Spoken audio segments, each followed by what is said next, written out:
Hello everyone and welcome to another video. Now today we're testing the Radeon RX 9060 XT 8GB version at 1440p. You may be sick of hearing about this card. We've made a couple of videos using this card already. The first was comparing it to the 16GB version at 1080p, and then we compared it to the 3060 Ti in yesterday's one, which I thought was pretty interesting as well, a new versus used market option. Today we're looking at a handful of games running at 1440p, talking about the sort of visual sacrifices you may have to make with a brand new 8GB card in 2025. Of course, the 16GB version is worth a buy if you can go the extra in terms of budget. But here in the UK at £240 at the time of recording, this Sapphire Pulse card is about 90 quid cheaper than the cheapest 16GB model. So let's take a look at how it does, starting with Black Myth Wukong. Here we have 1440p then with the medium preset and FSR set to 100%.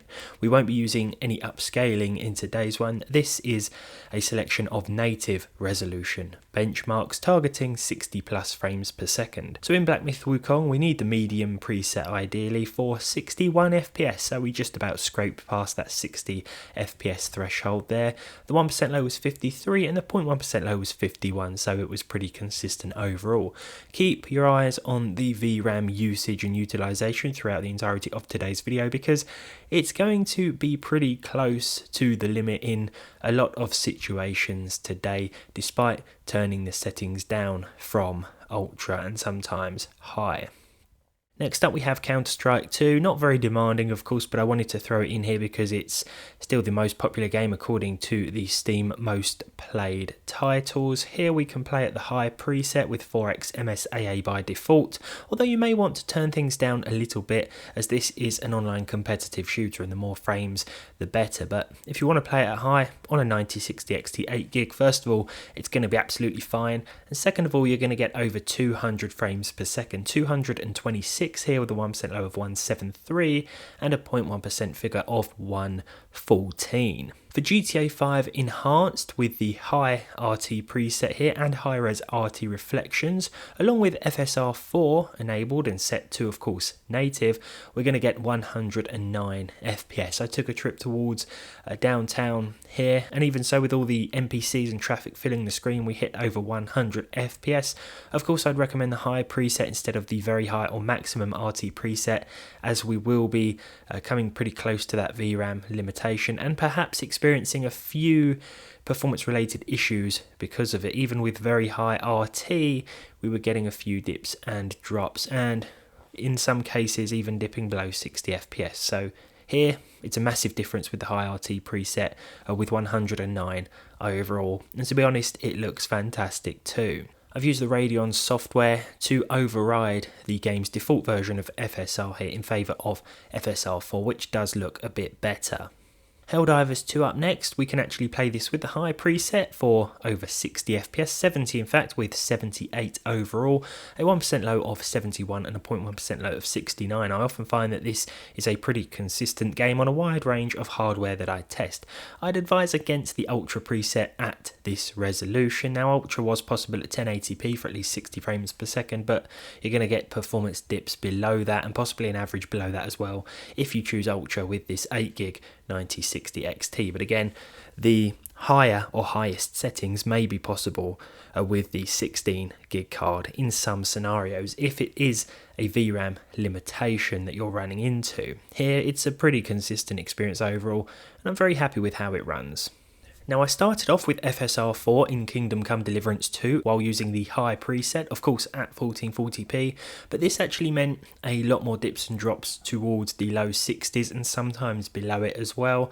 So I thought sticking with high and the default SMAA2TX anti-aliasing solution was the best shout here, and in return we saw 78 FPS. This was about 10 FPS more, 10 to 15 FPS more in fact, than when using FSR 4. So I'd recommend sticking with this. It doesn't look too bad either, pretty sharp overall, and performance is certainly a lot better in terms of the average and percentile lows as well. You're going to see at least 60 FPS most of the time, but again, Ultra isn't a good idea, at least not with the 8GB version of this card, and so it's much better suited to high in this one. The Witcher 3 Next Gen experienced a few issues yesterday, at least when we were running it with the RT Ultra preset. I am, however, just sticking with Ultra here. No ray tracing was used in the making of this video at all, actually, because I just can't recommend it, at least not with the 8GB version of the card, because you're going to run into stuttering problems and things like that, unless you want to enable a pretty aggressive form of upscaling or turn the settings way down. Here then, I stuck with Ultra. HBAO Plus was also enabled, and the screen space reflections, which defaulted to high, well, I turned those down to low, just for a nice boost in our frame rate figures. 125 overall, the 1% low was 98 and the 0.1% figure was 92. I also had TAAU enabled here.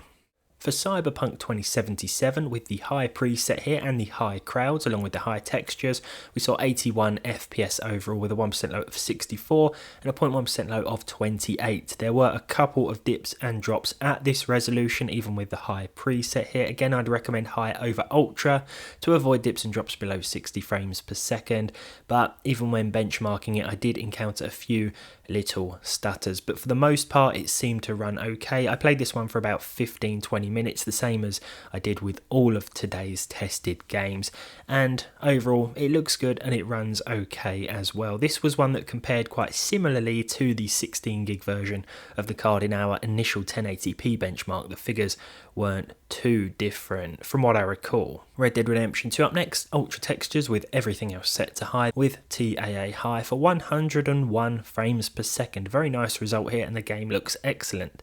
The percentile lows were 79 and 72 respectively, and overall this one looks really good even in 2025, and the 8GB 9060 XT can handle it just fine. Although, as you may remember, in our initial 1080p benchmark versus the 16GB version, that card pulled ahead by about 10 frames per second, so that gap may increase even more at this higher resolution. Doom the Dark Ages next, and we're pretty much limited to low here with the texture pool set to its lowest as well, which is 1536. I also have TAA enabled.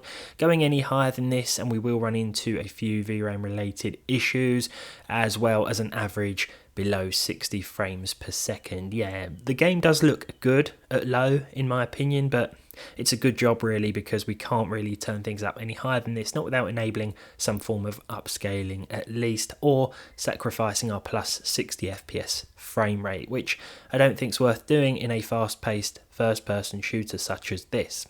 Next up we have Tony Hawk's Pro Skater 4. Been spending a lot of time with this on the PS5, so thought I'd download it on PC as well, as I have Game Pass, so I thought why not. Worth testing out. I've heard it's pretty well optimised on PC, and that seems to be the case here. There is a very high preset, or maximum preset, whatever it's called, but we actually run into a few dips and drops when using that with this card, so it's best again to stick with high instead of highest. And we also have TAA enabled for an average of 161, a 1% low of 128 and a 0.1% low of 114. Performance may differ depending on the level that you are playing. To finalise then we have Fortnite with the high preset and nanite switched off. This will turn on by default. We also have TAA enabled, and the 3D resolution is of course set to 100%. Here we saw 116 FPS, but just like in CS2 you may want to turn these settings down a bit, as this is an online competitive title. Our 1% low was 86 and our 0.1% low was 35. So there we go, a handful of benchmarks with the 9060 XT 8GB at 1440p. As I've said a couple of times now, this is probably the best brand new card for the money. It's just a shame it has 8GB of VRAM and it's not priced lower. That is of course going to depend on where you live as well, so as always be sure to check out the used market, but hopefully this is helpful if you are in the market for one of these cards. So as always, thank you for watching, and hopefully I'll see you all in the next one.